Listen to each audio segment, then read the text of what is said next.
आज के इस लेक्चर के अंदर हम ग्राम्स लॉ ऑफ डिफ्यूजन जो है वो पढ़ने जा रहे हैं। सबसे पहले हम ग्राम्स लॉ ऑफ डिफ्यूजन को पढ़ने से पहले हम जो सबसे पहली डेफिनेशन है वो डिफ्यूजन को हम पढ़ लेते हैं। डिफ्यूजन क्या होती है?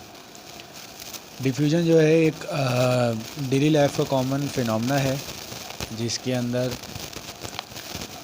मॉलिक्यूल्स जो है वो movement of molecule from region of higher concentration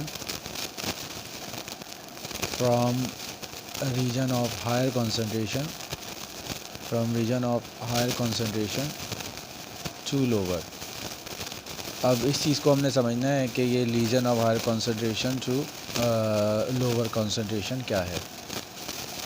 देखें, जैसे मिसाल के तौर पर हम जो है हमारे पास एक स्प्रे है और हम स्प्रे करते हैं किसी परफ्यूम का, तो उसके अंदर जो परफ्यूम की जो बॉटल्स है उस बॉटल के अंदर ये आपके पास गैस के मॉलिक्यूल्स जो हैं वो मौजूद है। ठीक है, अब जैसे ही हम जो है इसको स्प्रे करते हैं तो स्प्रे करने के नतीजे में ये जो गैस के मॉलिक्यूल होते हैं वो फिर जो है वो एक जगह से दूसरी जगह क्या कर जाते हैं, मूव कर जाते हैं, और वो जो स्मेल है वो आप तक जो है वो पहुंच जाती है। तो इसमें बुनियादी तौर पर फिनोमेना क्या हो रहा है वो ये है कि जो मॉलिक्यूल्स हैं गैस के वो यहाँ रीजन ऑफ हायर कंसंट्रेशन थे, यानी इनकी यहाँ पर मिकदार बहुत ज़्यादा थी। जैसे ही आपने स्प्रे किया तो स्प्रे करने के नतीजे में ये जो मॉलिक्यूल्स थे ये मॉलिक्यूल्स जो हैं वो लोअर कंसंट्रेशन, यानी यहाँ शुरू में बिल्कुल कंसंट्रेशन थी ही नहीं, तो लोअर कंसंट्रेशन की तरफ इन्होंने क्या करना शुरू कर दिया, मूव करना शुरू कर दिया। तो ये फिनोमेना जो है, इस फिनोमेना को हम जो है वो डिफ्यूजन कहते हैं कि इसके अंदर मॉलिक्यूल्स जो है वो मूव करते हैं। तो इसके अंदर बुनियादी तौर पर ये है कि आपके यहाँ मुख्तलिफ़ गैसेस हैं। जैसे मिसाल के तौर पर हाइड्रोजन की गैस है, आप जैसे ही हाइड्रोजन की गैस को रिलीज़ करेंगे तो हाइड्रोजन के जो मॉलिक्यूल होंगे वो आपके जो होंगे वो आगे की तरफ जो है वो मूव करना शुरू कर देंगे, और इस प्रोसेस को हम डिफ्यूजन कहते हैं। अब ग्राम्स लॉ ऑफ डिफ्यूजन क्या है?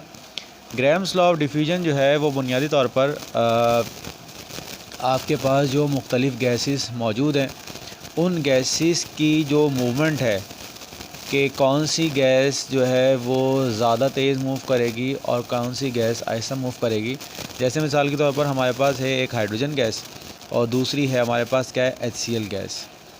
ठीक है, अब ये दो गैसेस हैं। अब सवाल ये है कि अगर हम इन दोनों गैसेस को रिलीज़ करते हैं तो क्या ये दोनों की दोनों गैसेस सेम स्पीड के साथ मूव करेंगी या डिफरेंट स्पीड के साथ मूव करेंगी। ठीक है, तो ये जो रिलेशन है कि आपके पास जो गैस की जो मॉलिक्यूल्स मूव कर रहे हैं उन गैस के मॉलिक्यूल के मूव करने में जब हम कंपैरिजन करवाएंगे तो कौन सी गैस ज़्यादा तेज़ मूव करेगी और कौन सी गैस हल्की मूव करेगी, इस कंपैरिजन को उन्होंने ग्राम्स लॉ ऑफ डिफ्यूजन में जो है वो क्या किया है, पेश किया।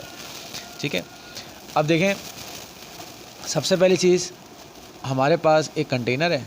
ठीक है, और इस कंटेनर के अंदर हमारे पास क्या मौजूद है, हाइड्रोजन गैस मौजूद है। ठीक है, और हमने जो है वो इस कंटेनर का जो है वो नॉब जो है वो खोला, तो जैसे ही खोला तो ये जो कंटेनर है सपोज़ जो है हम कंसिडर कर लेते हैं कि ये जो कंटेनर है ये 5 DM क्यूब का है।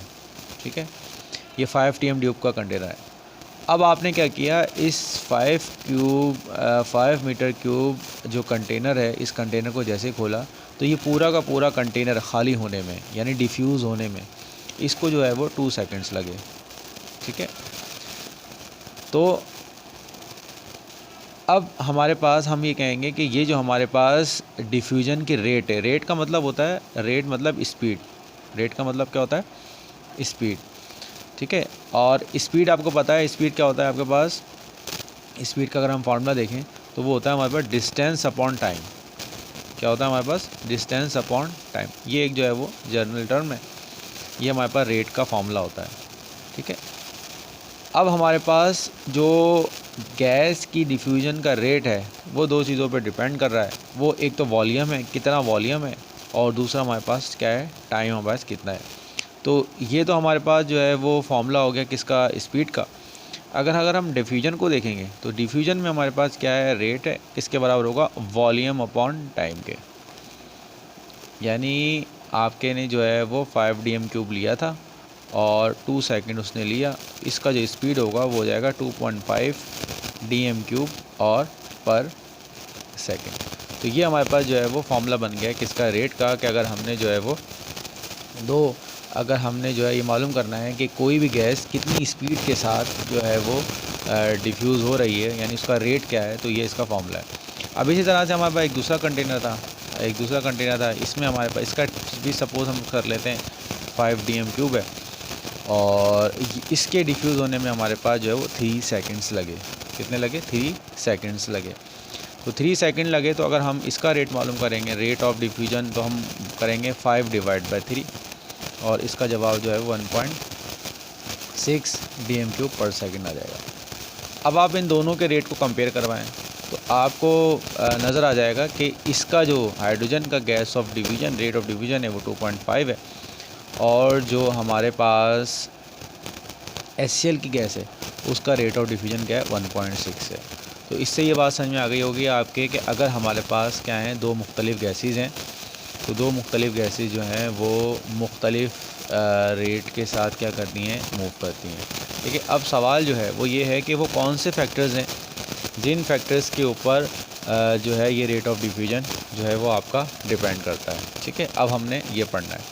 अब यही थे ग्राम्स जिन्होंने जो है वो ये फैक्टर उन्होंने मालूम किया था और उस फैक्टर में उन्होंने बताया कि अगर आपके पास कोई भी गैस है, यानी जो रेट ऑफ डिफ्यूजन है, तो रेट ऑफ डिफ्यूजन किसी भी गैस का जो है वो inversely proportional to the square of their densities होता है। जैसे मिसाल के तौर पर अब इसकी स्टेटमेंट लिख लेते हैं। उन्होंने सबसे पहले स्टेटमेंट बताई कि rate of diffusion of gas, ये जो हमारे पास rate of diffusion of gas is inversely proportional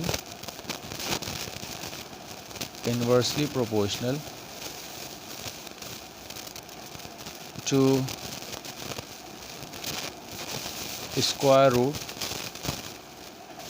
of their densities। यानी उन्होंने बताया कि किसी भी गैस की डेंसिटी जितनी ज़्यादा होगी वो गैस जो है वो उसका रेट ऑफ डिफ्यूजन उतना ही क्या होगा, आसान। यानी अगर फर्स्ट करें गैस है, rate of diffusion of gas A is inversely proportion to the square root of their density. ये एक पहला फैक्टर था। ठीक है, और square root of their density ये उन्होंने एक्सपेरिमेंट के ज़रिए मालूम किया कि इसमें रिलेशन क्या है। तो ये हमारे पास जो है वो ये इनका लॉ बना कि ये वो फैक्टर था कि अगर हमारे पास मालूम करना है कि कौन सी गैस जो है वो ज़्यादा तेज़ डिफ्यूज़ होगी, कौन सी गैस हल्की डिफ्यूज़ होगी, तो आपने क्या करना होगा, देखना होगा कि डेंसिटीज़ किसकी ज़्यादा है, किसकी कम है। तो इन्वर्स का मतलब ये होता है कि अगर आप एक चीज़ को बढ़ाएंगे तो दूसरी चीज़ क्या हो जाएगी, आपकी कम हो जाएगी। तो वो डेंसिटी वो क्या था, फैक्टर था। अब यहाँ पर देखें कि हमारे पास जो है वो सिर्फ मिसाल के तौर पर दो गाड़ियाँ हैं और दो गाड़ियाँ मूव कर रही हैं। एक गाड़ी है और वो मूव करी जा रही है पूरे शहर के अंदर, तो उसका कोई रिज़ल्ट नहीं आएगा। ठीक है, रिज़ल्ट जब भी आएगा कि जब हम जो है दो गाड़ियों की रेस करवाएंगे, तो मालूम होगा कि कौन जो है वो ज़्यादा तेज़ मूव कर रही है और कौन सी जो है वो हमारी हल्की मूव कर रही है। तो इसी चीज़ को मालूम करने के लिए साइंटिस्ट ने रिलेशन ड्राइव किया, जिसमें ये मालूम हुआ कि अगर हमारे पास दो गैसेस हैं तो दो गैसेस के दरमियान किसका रेट ऑफ डिफ्यूजन ज़्यादा है और किसका रेट ऑफ डिफ्यूजन कम है, तो वो जो है उन्होंने ड्राइव किया। तो ये जो हमने सबसे पहली इक्वेशन लिखी है, ये पहली इक्वेशन हमने जो है वो लिखी है किसके लिए, जब हमारे पास जो है वो एक गैस हमारे पास मौजूद है। ठीक है, अच्छा, अब रेट ऑफ डिफ्यूजन जो है वो डायरेक्टली प्रोपोर्शनल है किसके, स्क्वायर रूट ऑफ डेंसिटी के। अब यहाँ पर देखें क्या होगा कि डायरेक्ट प्रोपोर्शन का साइन हटेगा, यहाँ पर कांस्टेंट आएगा, ये हो जाएगा आपका अंडर रूट और डी ए। तो ये हमारी बन जाएगी इक्वेशन नंबर 2। ठीक है, अब इसी तरह से हम कोई दूसरी गैस भी ले लेते हैं। एक दूसरी गैस है, तो दूसरी गैस भी होगी rate of diffusion of gas is inversely proportion to the square root of their density. ठीक है, अब इसी तरह से जो है वो हमारा डायरेक्ट प्रोपोर्शन का साइन हटेगा तो यहाँ पे कांस्टेंट आएगा। कांस्टेंट आपको पता है कि जब भी कोई प्रोपोर्शन का साइन हटता है तो वहाँ पर जो है वो कांस्टेंट आता है। ये हमारी बन गई इक्वेशन नंबर 3। ठीक है, ये दो अलग-अलग इक्वेशन है। अब हम क्या करते हैं, इक्वेशन नंबर 1, इक्वेशन नंबर 2 और इक्वेशन नंबर 3 को एक दूसरे से क्या कर देते हैं, डिवाइड करवा देते हैं। ठीक है, जब हम डिवाइड करवाएंगे तो ये हो जाएगा R A upon R B, ये इक्वल था के 1 upon under root D A के 1 upon under root of D B. ये और ये आपस में कैंसिल हो जाएगा। ये डिवाइड है, ऊपर जाके ये डिवाइड में जब ऊपर जाएगा तो इन्वर्स जाएगा, multiply R A 1 R B density of B और डेंसिटी ऑफ ए। तो ये हमारे पास जो है वो इक्वेशन बन गई है, जिसके अंदर हमारे पास जो है वो जब हमने किसी दो गैसेस का अगर हमारे पास जो है वो रेट कंपेयर करना है तो हम ये इस्तेमाल कर सकते हैं। अच्छा, अब दूसरी चीज़ याद रखें कि डेंसिटी जो है वो बराबर होता है किसके, मास पर यूनिट वॉल्यूम के। डेंसिटी बराबर होती है किसके, मास पर यूनिट वॉल्यूम के। ठीक है, अब आपको पता है कि डेंसिटी और जो मास का है वो डायरेक्टली प्रोपोर्शनल रिलेशन है किसका, यानी डेंसिटी जो है वो डायरेक्टली प्रोपोर्शनल है किसके, मास के। जितना ज़्यादा मास होगा उतनी ही ज़्यादा क्या होगी, आपके पास डेंसिटी होगी। तो हम एक इक्वेशन और लिख सकते हैं, वो इक्वेशन कौन सी है कि जिसके अंदर हम क्या करें, डेंसिटी को रिप्लेस करवा दें इसके साथ रिप्लेस करवा दें हम जो है वो मॉलिक्यूलर मास के, यानी ये जो आपको नज़र आ रहा है इसकी जगह हम क्या लिख दें, मॉलिक्यूलर मास लिख देंगे, मॉलिक्यूलर मास ऑफ ए और मॉलिक्यूलर मास ऑफ बी। ये तो बी आ जाएगा और यहाँ पर क्या आ जाएगा, ए आ जाएगा। तो स्टूडेंट ये हमारे पास जो है वो रिलेशन बन चुका है, जिस रिलेशन में हमारे पास जो है वो दो इक्वेशन बन चुकी हैं। और दो इक्वेशन कौन कौन सी हैं, एक इक्वेशन तो हमारे पास जो है वो जिसके अंदर डेंसिटी मौजूद है और दूसरा हमारे पास जिसके अंदर हमारे पास मॉलिक्यूलर मास मौजूद है। अब इसमें यहाँ पर देखें, अब हम जो है ये जो दो जो फॉर्मूलेज हैं, इन फॉर्मूले को हम देख लेते हैं। देखिए मिसाल के तौर पर हमारे पास है एक गैस हाइड्रोजन, ठीक है, और एक गैस हमारे पास है HCl। ठीक है, पहली चीज़। अब मैं आपको न्यूमेरिकल सॉल्विंग स्ट्रेटजी बता रहा हूँ कि जब आपका न्यूमेरिकल आएगा तो आपने किन चीज़ों के ऊपर फोकस करना है। अब देखें ये दो गैस हैं। अब मैं इसको आपको जो है वो थ्योरेटिकल कुछ चीज़ समझाता हूँ। जैसे मिसाल के तौर पर हाइड्रोजन है। अब हम रेट पढ़ चुके हैं, हम सपोज़ कर लेते हैं कि हाइड्रोजन की जो रेट है वो है 100 है। ठीक है, यानी सपोज इसकी स्पीड 10 है, 100 है, और HCl की जो स्पीड है वो आपके पास क्या है, 50 है। ठीक है, यानी हमने हाइड्रोजन को भी छोड़ा और HCl को भी छोड़ा तो जो है वो उसकी स्पीड 100 थी, इसकी 50 थी। अब दोनों का रेशो निकालते हैं, तो रेशो निकालने में आ जाएगा 1:2। ठीक है, अच्छा अब ये तो हमने रेशो निकाला था। अच्छा, अब यहाँ पर जो एक चीज़ है वो ये है कि इस चीज़ में, इस दोनों रेशो में जो चीज़ हमें नज़र आई है वो ये है कि हम ये कह सकते हैं कि rate of diffusion of hydrogen, यानी जो स्पीड है हाइड्रोजन की डिफ्यूज़ होने की वो क्या है, वो डबल है किसके, rate of diffusion of HCl के। यानी इसकी स्पीड 50 है, इसकी स्पीड 100 है, तो हाइड्रोजन की डिफ्यूजन का जो रेट है वो आपके पास क्या है, 2 टाइम है एज़ कम्पेयर टू HCl। ये सबसे अहम चीज़ है। अच्छा, ये रिलेशन मैंने अभी यहाँ पे लिखा। अब हम इसको यहाँ भी देख लेते हैं। आपको पता है ये रेशो है, और रेशो को लिखने का तरीका क्या होता है, rate of diffusion of HCl। ये जो रेशो होता है उसको डिवाइड में लिखते हैं, rate of diffusion of HCl। ठीक है, और ये जाएगा 1/2। देखें ये 2 ये आ गया, ये आपके पास आ गया। ठीक है, और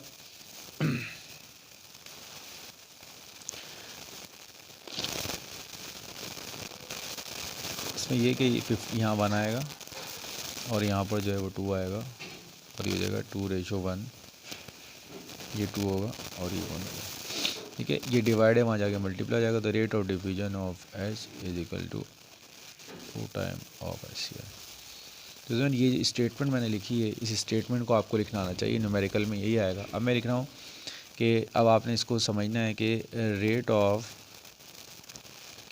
diffusion of hydrogen is 3 times rate of diffusion of HCl। अब आपसे मैंने कहा कि ये इसको जो आप लिख के दिखा दें। देखिए rate of diffusion of hydrogen, ठीक है, कितने टाइम है, 3 टाइम है rate of diffusion of HCl के, ठीक है। और RH2 upon RH HCl equal to 3/1। तो ये चीज़ आपके पास आ गई, ठीक है। अच्छा, अब हम जो है वो लिखना सीखेंगे इसके लिए एक्सप्रेशन कि अगर हमारे पास कोई आपको जो है वो सवाल के अंदर कोई न्यूमेरिकल दिया गया है और उस न्यूमेरिकल में आपको कोई चीज़ मालूम करनी हो तो आप किस तरह से जो है वो इसको सॉल्व करेंगे। अब देखें बुक में एक सवाल दिया गया है, इसमें लिखा हुआ है रेशो दिए गए आपके पास, ratio of diffusions of 2 gases, 2 gases आपको दी गई हैं, 2 गैसेस ए एंड बी, इनका रेशो 1.5 और ये 1 दे दिया गया है। अगर रिलेटिव मॉलिक्यूलर मास जो है वो आपको ऑफ गैस ए जो है 16 है, find relative molecular mass of B आपने क्या करना है, मालूम करना है। अब अब ये सवाल दिया गया, अब इस सवाल में हम सबसे पहले कुछ अहम चीज़ें डिस्कस करेंगे ताकि जब भी आपको जो है वो सवाल सॉल्व करने के लिए दिए जाए तो आप आसानी से इसको क्या कर लें, सॉल्व कर लें। सबसे पहले देखें, जब भी हमारे पास कोई न्यूमेरिकल आता है तो उस न्यूमेरिकल में जो पहली चीज़ है वो ये होती है कि आप सबसे पहले ये पहचानें कि इसके अंदर जो न्यूमेरिकल दिया गया है ये न्यूमेरिकल की कौन सी टाइप है, मतलब कौन सा लॉ इसके अंदर आपको दिया गया है। तो देखिए यहाँ डिफ्यूजन नज़र आ गया तो आपको फ़ौरन ये बात समझ में आ जाना चाहिए कि इसके अंदर हमने जो फार्मूला यूज़ करना है वो हमने जो है वो डिफ्यूजन वाला फार्मूला यूज़ करना है, ठीक है। अब देखिए जब हमारे पास लॉ ऑफ डिफ्यूजन आ गया तो अब इस लॉ ऑफ डिफ्यूजन में हमेशा याद रखें बहुत सारी टाइप्स होती हैं सवालों की, type A, type B, type C. तो आपने सबसे पहले नोट कर लेना है कि हमारे पास जो है वो कौन सी टाइप जो है वो इसके अंदर गिवन है, ठीक है। अब इसमें देखें हम जो अब करने जा रहे हैं वो टाइप 1 करने जा रहे हैं और टाइप 1 वो होती है जिसके अंदर हमें रेशो या रेट हमें जो होता है वो गिवन होता है। अब सबसे पहले हम इसका डेटा बनाते हैं, डेटा में देख लें। अब इसमें लिखा हुआ ratio of diffusion of 2 gases A and B, यानी 2 गैसेज हैं ए और बी, ए और बी गैसेज हैं, इनका रेशो जो है वो 1.5 और क्या है हमारे पास 1 है, ये 2 रेशो में इसके अंदर गिवन है, ठीक है। अच्छा, अब आपको पता है दोनों का रेशो का लिखना तो ये जाएगा rate of diffusion of A, rate of diffusion of B, ठीक है। जब भी रेशो का मतलब डिवाइड में लिखना, तो ये जाएगा 1.5 और 1। तो ये हमें पहले ही चीज़ इन्होंने इसके अंदर दे दी है, रेशो हमें जो है वो इन्होंने इसके अंदर हमें निकाल कर दे दिया गया, ठीक है। अच्छा, अब इसके अंदर हमें ये पहला टाइप हमेशा याद रखें, जब भी पहला टाइप होगा तो उसके अंदर रेशो होगा या रेट होगा, तो हमें रेशो दे दिया गया, ठीक है। अच्छा, अब इसमें कहा जा रहा है कि the relative molecular masses of A is 16, यानी जो मॉलिक्यूलर मास हमें दिया गया है, मॉलिक्यूलर मास जो ए का है वो हमारे पास जो है वो 16 है और मॉलिक्यूलर मास जो है बी का हमने क्या करना है इसके अंदर मालूम करना है, ठीक है। अब ये सिंपल सी चीज़ है, आपको पता है कि ये हमारे पास rate of diffusion of gases है। सबसे पहले चीज़ याद रखें कि जब भी हम इसका फार्मूला लिखेंगे सबसे पहले देखें, जब भी हमारे पास ऊपर अगर गैस ए आएगी, रेट ऑफ डिवीजन ए आएगा, तो नीचे जो है वो क्या लिखना आना है, बी नहीं आना है, ठीक है। ये पहली चीज़ हो गई। उसके बाद अब 2 फार्मूले हम करके आए थे इसके अंदर, एक फार्मूला था हमारा डेंसिटी वाला और एक फार्मूला था हमारा मॉलिक्यूलर मास वाला। अब आपने डिसाइड करना है कि हमने इसके अंदर कौन सा फार्मूला यूज़ करना है, डेंसिटी वाला या फिर मॉलिक्यूलर मास वाला। तो हमेशा याद रखें क्योंकि इससे मॉलिक्यूलर मास गिवन है तो हमने इसके अंदर मॉलिक्यूलर मास को यूज़ करना है। तो अब देखें ए पहले आ गया, तो ज़ाहिर सी बात है जब ए पहले आ गया तो जो इसका मॉलिक्यूलर मास है वो नीचे आएगा, क्योंकि रेट और मॉलिक्यूलर मास के दरमियान रिलेशन जो है वो किसका है, इन्वर्स का है। अब ये बी है तो मॉलिक्यूलर मास ऑफ ए क्या आ जाएगा हमारे पास, ऊपर आ जाएगा। ठीक है, और अभी हमने देखा था कि ये चीज़ आपको दी गई है ये, तो ये हमारे जो है वो हमें भी हमने देखा था वो किसके बराबर है, 1.5 अपॉन 1 के बराबर है, R A upon R B, तो 1.5 अपॉन ए के बराबर है। तो हम इसके अंदर जाके 1.5 और नीचे 1 जो है वो हम यहाँ पे लिख देंगे। मॉलिक्यूलर मास ऑफ ए हमें इन्होंने दी था 16, बी हमने मालूम करना था। ठीक है, तो ये हमारी इक्वेशन बन गई। अब अंडर रूट को हटाना है, स्क्वायरिंग ऑन बोथ साइड, दोनों जगह आप स्क्वायर करेंगे। तो जब दोनों जगह स्क्वायर करेंगे तो स्क्वायर करने में जो है ये 1.5 का स्क्वायर हो जाएगा। ठीक है, और ये अंडर रूट की वैल्यू हट जाएगी। ठीक है, अच्छा इसमें देखें मैंने ये चीज़ देखी कि देखिए ये ए है तो नीचे ए आएगा, ये चीज़ देखें इन्वर्स का पोजीशन ए है तो ए नीचे आएगा, और ये बी ऊपर है तो ये यहाँ पर क्या आएगा, बी आएगा। ठीक है, ये चीज़ रखिएगा कि इन्वर्स प्रोपोर्शन का रिलेशन तो ए है, तो ए अगर ऊपर है तो फिर मॉलिक्यूलर मास ऑफ ए नीचे आएगा, तो यहाँ पर आ जाएगा मॉलिक्यूलर मास ऑफ ए आ जाएगा, और ये मॉलिक्यूलर मास ऑफ बी आ जाएगा, मॉलिक्यूलर मास ऑफ बी आ जाएगा, और ये क्या जाएगा, ए आ जाएगा। ठीक है, अब यहाँ पर देख लें ये बराबर है किसके, 16 के, ये मॉलिक्यूलर मास ऑफ बी है तो ये हो जाएगा 16, और ये जाएगा मॉलिक्यूलर मास ऑफ, नहीं मॉलिक्यूलर मास ऑफ बी जो है वो हमने मालूम करना है, तो मॉलिक्यूलर मास ऑफ बी हो जाएगा, और molecular mass of A 16, squaring on both sides. ठीक है, तो ये हो जाएगा 1.5 square, molecular mass of B से इसको हट जाएगा, और ये आएगा आपका 16, ये जाके आपका मल्टीप्लाई हो जाएगा। ठीक है, और इनको जब हम सॉल्व करेंगे तो हमारा जवाब आ जाएगा इसका, वो आ जाएगा 36। ठीक है, 36 के। तो स्टूडेंट ये सिंपल सा न्यूमेरिकल था, तो वो हमने इसके अंदर कर लिया। ठीक है, अब इसके बाद एक न्यूमेरिकल और करते हैं। अब स्टूडेंट इसके अंदर जो है वो हमें सेकंड क्वेश्चन दिया गया है। अब इसमें हम इसका डेटा बना लेते हैं। अब देखें पहला स्टेप इसका ये है कि पहले आप ये देखेंगे कि इसके अंदर जो है वो आपको जो है वो कौन सा जो है वो लॉ गिवन है। इसमें लिखा हुआ rate of diffusion of hydrogen, rate of diffusion of hydrogen is 3 time the diffusion of gas है, यानी गैस ए है तो 3 टाइम। ठीक है, अब rate of division of hydrogen upon rate of division of A is equal to 3 upon A. ये मैंने आपको पहले सिखाया था। डेंसिटी दी गई है, डेंसिटी जो है वो हाइड्रोजन की इन्होंने दे दी गई है, ये 1.6 ग्राम पर लीटर है। ठीक है, और डेंसिटी ऑफ ए जो है वो हमने क्या करनी है इसके अंदर मालूम करनी है। ठीक है, अब इसमें देखें जब आप फार्मूला लिखने जाएंगे तो इसमें आपने रेट ऑफ हाइड्रोजन को ऊपर लिखा है, तो आप जब फार्मूला लिखेंगे तो उसमें भी रेट ऑफ हाइड्रोजन को ऊपर लिख लेंगे, रेट ऑफ ए को आप नीचे लिख लेंगे। अच्छा, अब आप हम सीख के आए थे कि ये इन्वर्स का रिलेशन होता है, तो डेंसिटी जो होगी वो नीचे आ जाएगी और ये जो होगा वो आपका इसका जाएगा ऊपर आ जाएगा। ठीक है, अच्छा अब इसमें देख लें पहला जो सवाल था वो क्या था, उसके अंदर हमें जो है मॉलिक्यूलर मास दिया गया था, इसमें हमने डेंसिटी, इसलिए हमने यहाँ पर डेंसिटी लिखी। अब ये आर अपन ही बराबर 3 अपन के, तो यहाँ जाएगा 1 आ जाएगा।